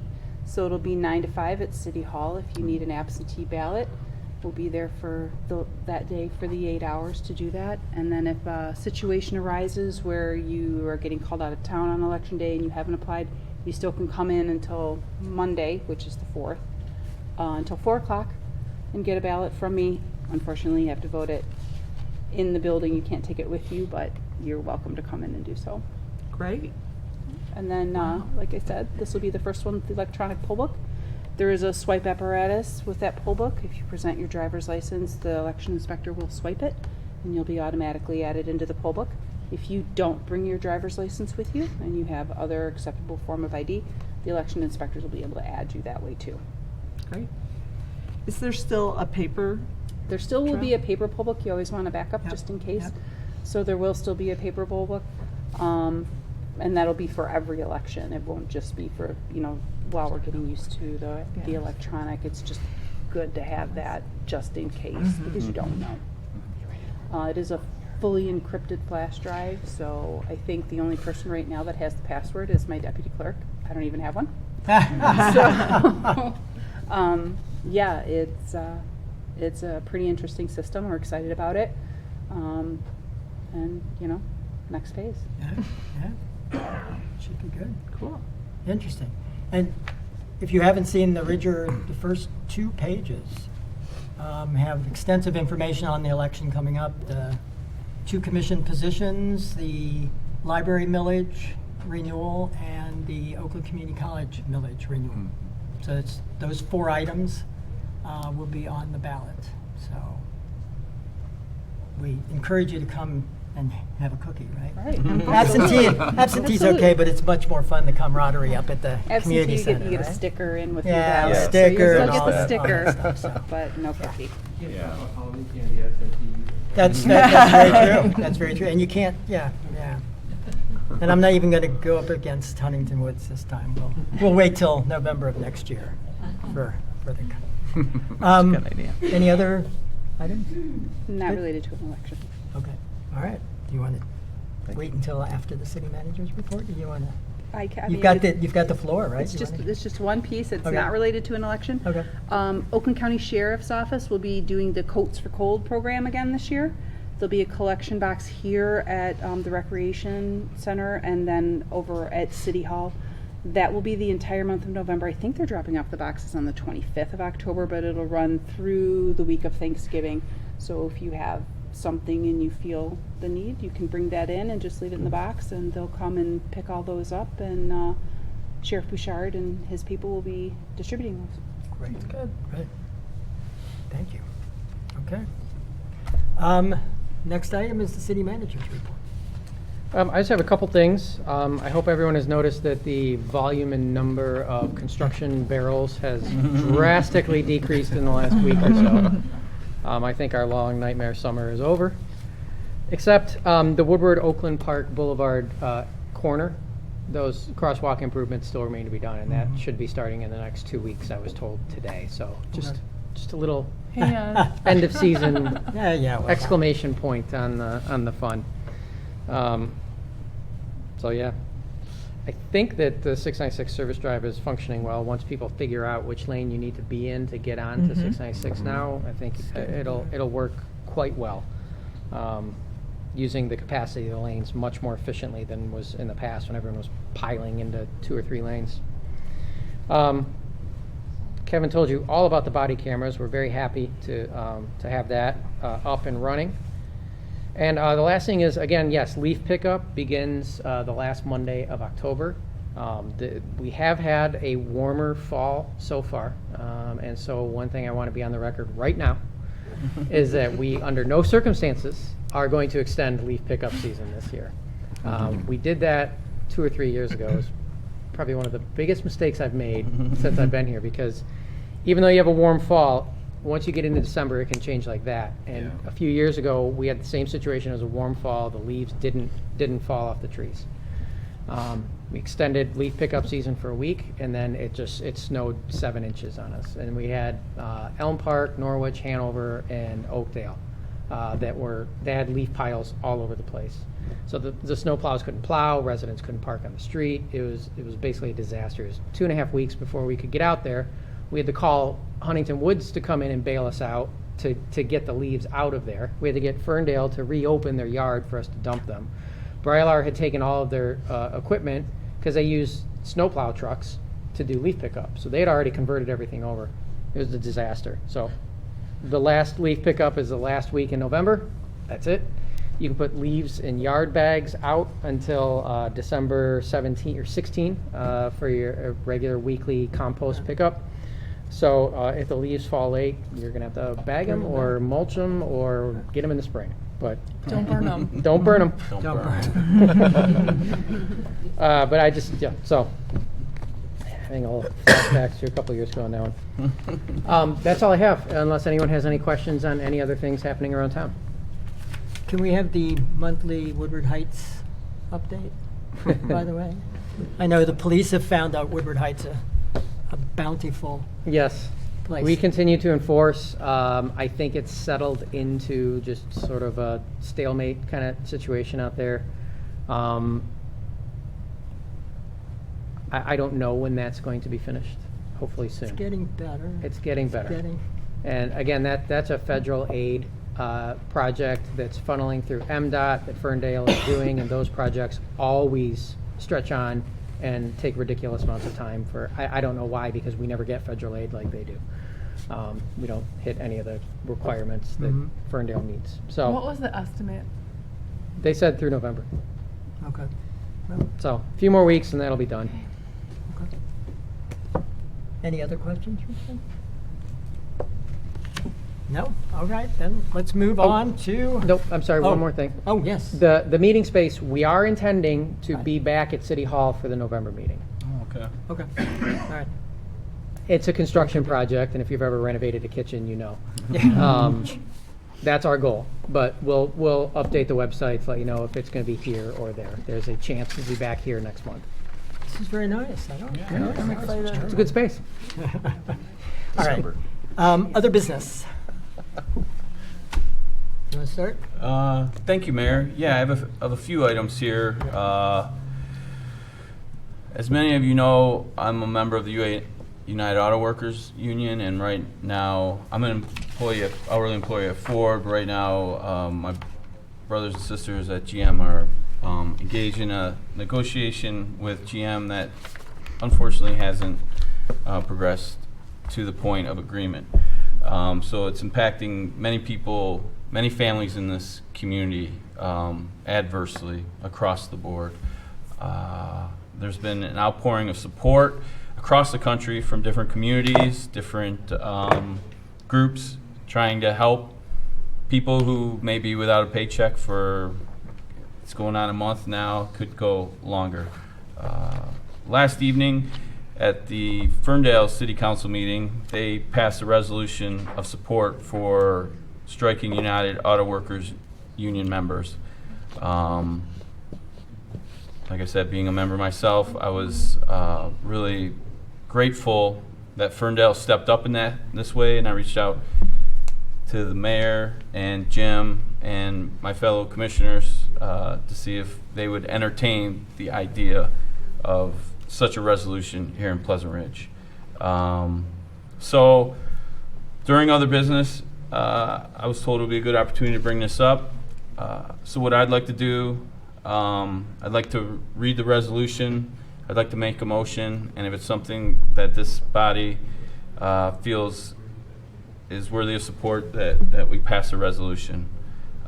So the wording that I'm considering presenting It's very similar to what Ferndale agreed to last evening. It says, whereas the contract between the United Auto Workers and General Motors expired on September 14th, 2019, with the UAW authorizing a strike the next day after talks with the automaker failed to produce a settlement on a new contract, and whereas more than 46,000 UAW members remain on strike at 55 GM facilities across the United States, seeking alternatives to the proposed closing of 4 GM plants, including the Detroit Hamtramck plant in Wayne County, as well as other issues vital to working families. Whereas the UAW members are now forced to subsist on strike pay, not only putting their families at risk, but also affecting the state, local, and national economies. And whereas a lengthy strike also affects working families at a number of other industries, including automotive suppliers, and restricts the number of new vehicles available to consumers. And whereas issues yet to be resolved include wage increases, workers' share of health care costs, the status of temporary workers, and the number of vehicles built in United States plants. And whereas the outcome of this year's contract negotiations will also impact subsequent negotiations with the Ford Motor Company and Fiat Chrysler Automotive, now therefore be it resolved on this day in October that the Pleasant Ridge City Commission strongly supports UAW members in their efforts to attain a fair and equitable contract with GM. And be it further resolved that the Pleasant Ridge City Commission calls on both sides to remain at the bargaining table to resolve their differences and achieve such a contract. So my motion would be that we approve this resolution of support for striking United Auto Workers union members. A second. Any discussion? If I could just add to, it's really a unique opportunity for me right now because the man and the woman who raised me and my son, or my brother, in a union household, working their butts off for over 40 years are here tonight. And I just feel like that we owe it to the people who are working out there right now who are trying to raise families, that we should support them in a similar manner. You seconded? I seconded. Okay, can we vote? Just if I may request just one little edit, only because, Mm-hmm. and this is just me, I guess, as someone that has benefited not only from being the son of a union employee, as someone that's worked in the automotive industry for practically 35 years, I'm very much in support of this. There was just a little change to the wording because I think there's necessary for both the UAW and GM to come to the table. It's not enough for just GM to come to the table. There has to be an agreement. And on the very end of the now, therefore, it be resolved, it says UAW members in their efforts to attain a fair and equitable contract with GM. If we could change that to between the UAW and GM, I'm like totally happy. Just to suggest that there's something for both sides to do. It's a negotiation, and both sides have to come to the table, and I think they are. Yeah, Are you I mean, okay with I'm good with the wording that Commissioner Scott suggests. Okay. Are you good with that? I'm good with that. Thank you. I Can we have second a- that. Can we have a vote? Commissioner Krzyjak, Yes. Commissioner Perry, Yes. Commissioner Scott, Yes. Commissioner Wall, Yes. Mayor Metzger.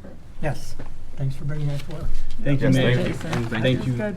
thank you to my colleagues for supporting that. And I just also want to say, concluding this item, I do have lawn signs if anybody wants to contact me. Also, people have reached out as far as helping with donations that can be done at any UAW local or specifically at UAW Region 1 between the hours of 8 and 4. That's over in Warren. There's also next Wednesday, there's a strike relief spaghetti fundraiser. This is at the United Food and Commercial Workers local in Madison Heights. That'll be from 4 to 9. And there's ongoing Solidarity Sundays at any GM plant. There's picket solidarity and drop-offs if people who are interested in getting more involved. But I appreciate the consideration. I appreciate the support of this body and this community. Thank you. Okay. Thank you. And you have another item. Course. This is yes, this is the book club, and we have many. I think we have our highest number of book club attendees ever at a meeting. So I'm really grateful that they come out. And if you haven't been to one of these, it's a lot of fun. We start with the idea of a book. Sometimes we read it. Sometimes we kind of read it. Sometimes we don't read it. But it's always good discussion. I'm not all the way through this, but this is heartbreaking. This is by the recently passed Toni Morrison. How about if I do that one? It was published in 1970. This is her first novel. Pulitzer and Nobel. She won the Pulitzer and Nobel Prize. Do not need to recount how great of an author and humanitarian she was. But this was her first novel. It tells of a young African American girl growing up in Lorain, Ohio, the same town she grew up in the years following the Great Depression. The book follows young Pecola as she struggles against horrors no child should have to deal with. It's heartbreaking in its lyricism and its unflinching view of humanity's joys and humanity's agonies. It's very rich text that I'm sure we'll have a great discussion digging into. So this is tomorrow, actually, if the weather permits, we'll be on the other side of this door here tomorrow at 7 o'clock. And then November's book is suggested by our own John Lulinski over there, Beneath the Tamarind Tree. This is another incredible story. The book in November is about the families of the schoolgirls who were abducted by Boko Haram in Africa. And that's by author Isha Sese. So 2 really heavy texts, but I think it'll be really, hopefully, productive and enjoyable conversation. Thank you. Great. Are there any other? I just wanted to say, had a few comments to say, and Foreman always does a better job, so, he kind of comes up with these things. So you're going to have to bear with me on this. But I remember being in this room, and I remember where I was sitting back in 2011.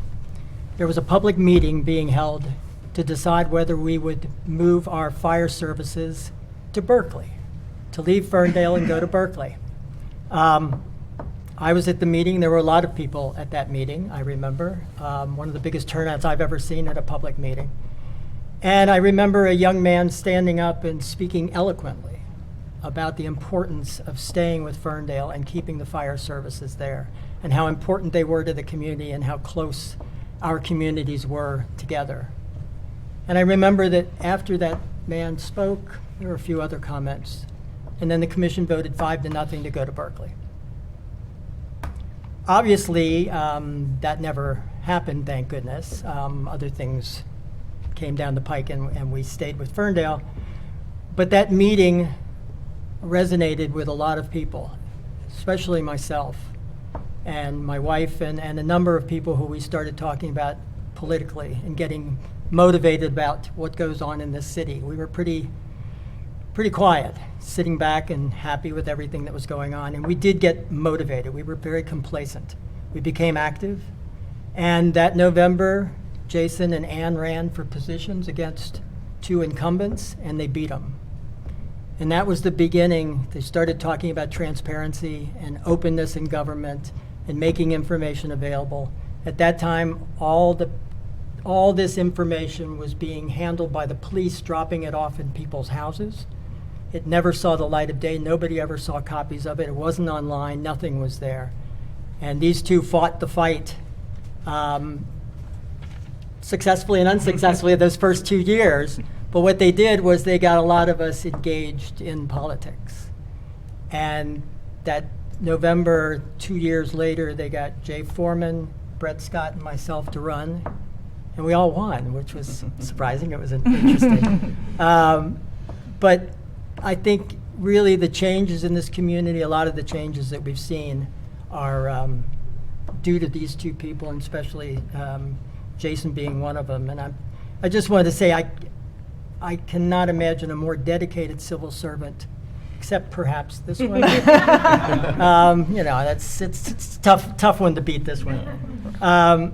But there's one characteristic above all. I think Jay said passion. I've said this is just somebody who really cares. He just cares deeply. That's why we let him talk as much as we do. But he cares about transparency, he cares about community engagement, fairness, diversity. He cares about Pleasant Ridge. He cares about everybody. I don't know where he finds the time. And I do want to thank Carla and Henry and Stella. I mean, Nick, Stella, and Henry. You got it. For all that they've put up with. But, you know, he's taught me a great deal, and I'm going to miss you a lot sitting next to me. It's going to be tough. So, thanks.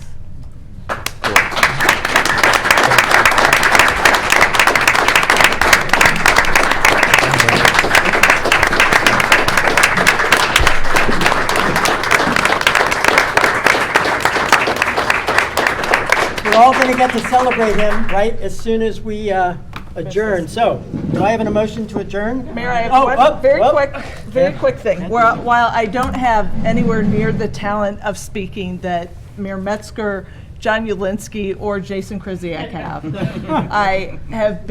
it has been such an honor. And, you know, we got into this together, and it has been one of the most important things that I have done.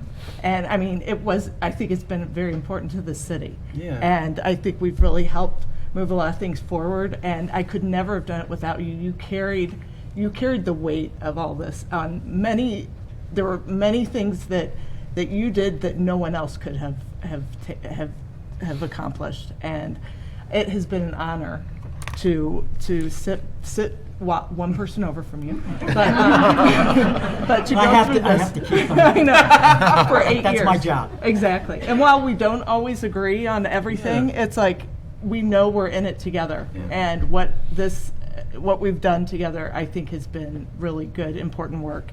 And there was a line I found from Henry Wadsworth Longfellow today that I thought summed it up perfectly. It said, "Great is the art of beginning, but greater is the art of ending." And you have done this beautifully. So thank you, Commissioner Krzyjak. Thank you.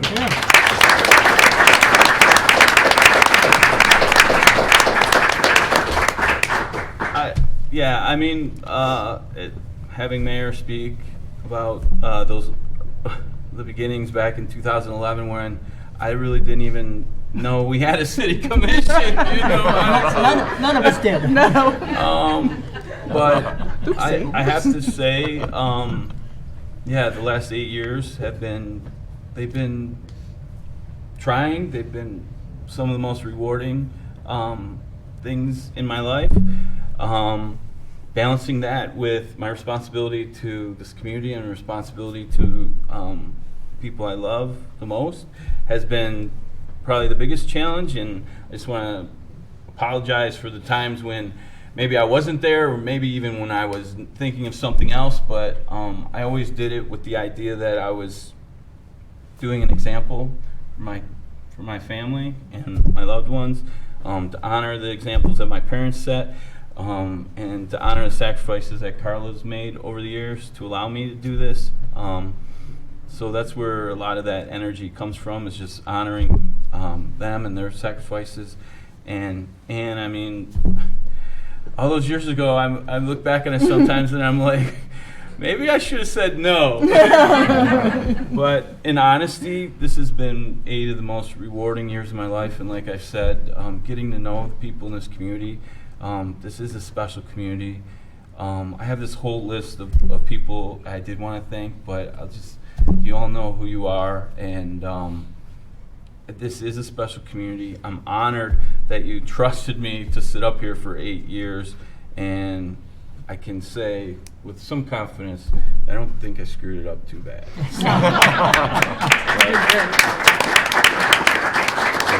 Thank you. And with that, I'm going to ask for a motion to adjourn. Jason? Please. So moved. All in favor? Aye. We are adjourned. Yay. End of the party.